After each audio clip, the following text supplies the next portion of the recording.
Maintenant, Félix Géry, étudiant à la maîtrise.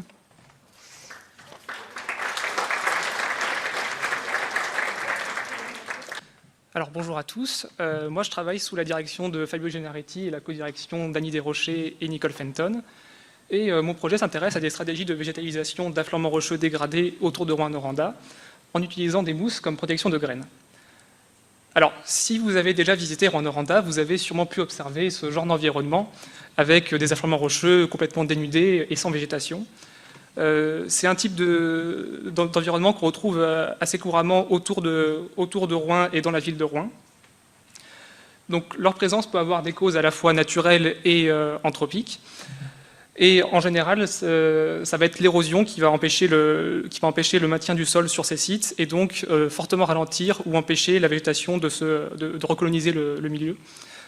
Et parmi toutes les causes anthropiques qui peuvent affecter ces sites, celle qui m'intéresse, c'est les activités minières, puisque à Rouen-Noranda, il y a la présence de la fonderie Horn, qui est une fonderie de cuivre qui avait une mine en activité jusque dans les années 70. Et donc, on a eu de nombreux dépôts de résidus miniers et des émissions importantes de métaux lourds qui ont participé à la perte de végétation de ces sites. Alors, les principaux métaux lourds qui sont émis par la fonderie et qui ont un impact sur la végétation, ce sont le cuivre, le cadmium et le plomb. Et donc, quand ils sont en trop grande quantité dans le milieu, ils vont causer des perturbations physiologiques au niveau de la respiration, de la photosynthèse et de la fixation d'azote chez les plantes. Tout ça va avoir pour effet général une réduction de la croissance végétale et un vieillissement accéléré qui va causer une perte de végétation. Et donc, la présence de ces affleurements, c'est à la fois des affleurements qui ont été dégradés par les métaux lourds, c'est à la fois un problème écologique et un problème esthétique pour la ville. Et donc c'est pour ça que la fonderie Horn travaille en partenariat avec l'UCAT via la chaire de recherche institutionnelle Régénère pour pouvoir essayer de restaurer ces anciens sites de dépôts miniers. Et donc mon projet vise à tester une stratégie de végétalisation pour ces affleurements rocheux dégradés. Et une stratégie qui se base sur l'utilisation de mousses. Alors pourquoi les mousses ? Déjà parce que plusieurs espèces de mousses sont des plantes pionnières, c'est-à-dire qu'elles vont s'installer sur des environnements dépourvus de végétation, comme les affleurements rocheux, et elles vont faciliter l'arrivée d'autres plantes et participer donc à la succession végétale. Donc en fait, les mousses vont former une litière qui va être plus riche en nutriments et donc faciliter l'arrivée des graines d'autres plantes. Elles vont aussi créer une microtopographie qui va retenir l'humidité, qui va aussi protéger les graines des conditions météo difficiles comme le vent, le gel ou la sécheresse. Et donc, le principal objectif de mon projet, c'est de tester une stratégie de végétalisation qui utilise les mousses comme protection de graines. Ça va consister donc à vérifier le maintien des mousses sur les affleurements dégradés et voir si elles ont réellement un effet positif sur les graines que l'on sèmera sur les mousses. Et tout ça donc avec pour but de valider ou non cette stratégie de végétalisation comme viable pour les sites d'affleurement dégradés de la fonderie. Étant donné tous les avantages que confèrent les mousses aux graines, la première hypothèse qu'on a pu faire, c'est que les graines qui seront semées s'établiront mieux et auront une meilleure croissance sur un traitement avec mousse que sur un traitement contrôle. Et ensuite, on fait quand même l'hypothèse que, avec la proximité à la fonderie et donc une plus forte exposition aux métaux lourds, le succès de végétalisation sera quand même inférieur. Donc le gros du dispositif expérimental a été installé l'été dernier. Nous avons choisi 5 sites d'affleurement, avec 3 sites proches de la fonderie et 2 sites éloignés. Les 3 sites proches ont chacun des conditions assez différentes. On a un site qui est proche de la fonderie et très exposé, un site plus enclavé en forêt, et un site de l'autre côté du lac en ville. Pour les sites éloignés, ils sont disposés selon l'axe des vents dominants, avec un site à l'est qui est exposé, qui est dans le sens du vent, et un site à l'ouest qui est dans le sens opposé. Donc sur ces sites, on a installé 12 unités expérimentales de 1 mètre carré, soit 60 en tout.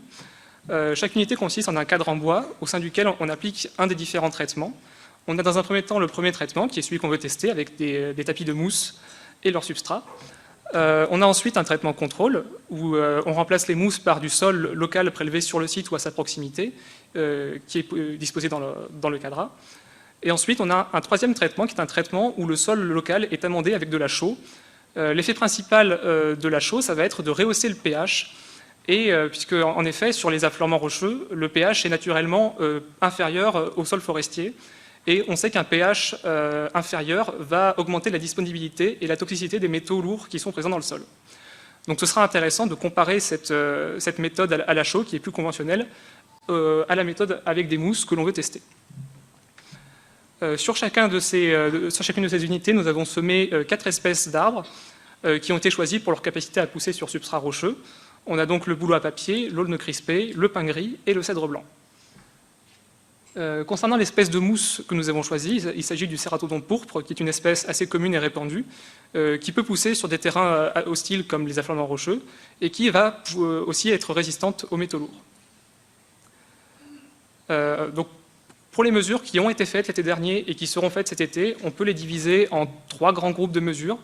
Donc on aura les mesures qui seront liées au succès de végétalisation. Ça va être l'établissement, la croissance des semis, l'installation naturelle d'autres espèces et le maintien du tapis de mousse sur les affleurements.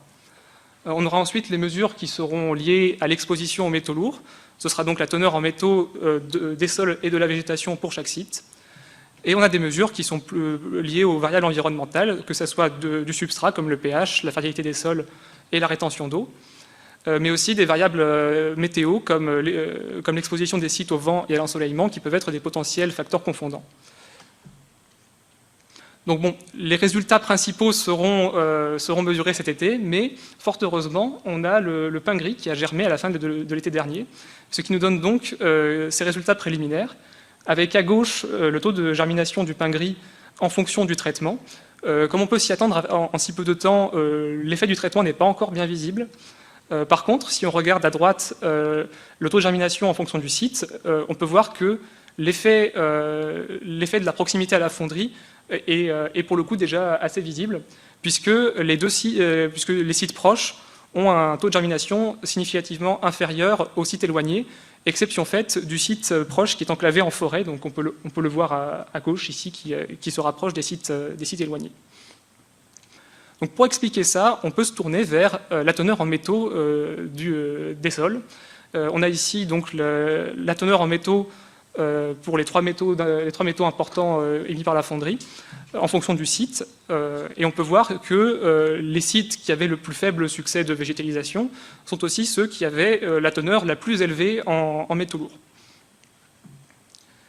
On peut aussi retrouver ce même schéma avec le pH du sol. On voit que donc, les sites qui ont le succès de végétalisation le plus faible sont aussi ceux qui ont le pH le plus faible. Et comme on l'a dit plus tôt, un pH plus faible, c'est aussi du coup une disponibilité plus importante des métaux et donc une toxicité plus élevée pour les plantes. Mais donc dans ce cas-là, en tout cas avec le pH, on pourrait penser que ce qui va être le plus efficace pour gérer la situation, c'est le traitement à la chaux qui amende directement le pH. Mais on a aussi des signes encourageants pour le traitement aux mousses, puisqu'en effet, à la fin de l'hiver, on a pu constater sur nos sites la présence d'aiguilles de glace qui se forment naturellement quand les températures sont en dessous de zéro. Et ces aiguilles de glace, elles vont fortement participer à l'érosion des sols, ce qui empêche le retour de la végétation. Mais ce qu'on a constaté, c'est qu'en fait, les aiguilles de glace étaient formées sur les unités avec le traitement contrôle et le traitement à la chaux, mais pas sur le traitement avec des mousses. Ce qui donc laisse supposer que les mousses jouent bien leur rôle de protection des graines face aux conditions météo. Donc, si on revient un peu sur nos hypothèses, pour l'instant, on ne peut pas vraiment valider la première hypothèse sur l'effet du traitement, puisqu'il n'y avait pas de différence significative. Mais c'est normal puisque c'était encore très préliminaire.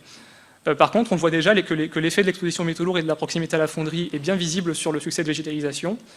Ce qu'il faudra prendre en compte pour les mesures de cet été, c'est aussi les autres facteurs qui peuvent être confondants, comme la météo, en particulier le vent, puisque les sites qui sont ceux avec le moins de succès sont aussi ceux qui sont le moins proches de la forêt et donc potentiellement les plus exposés.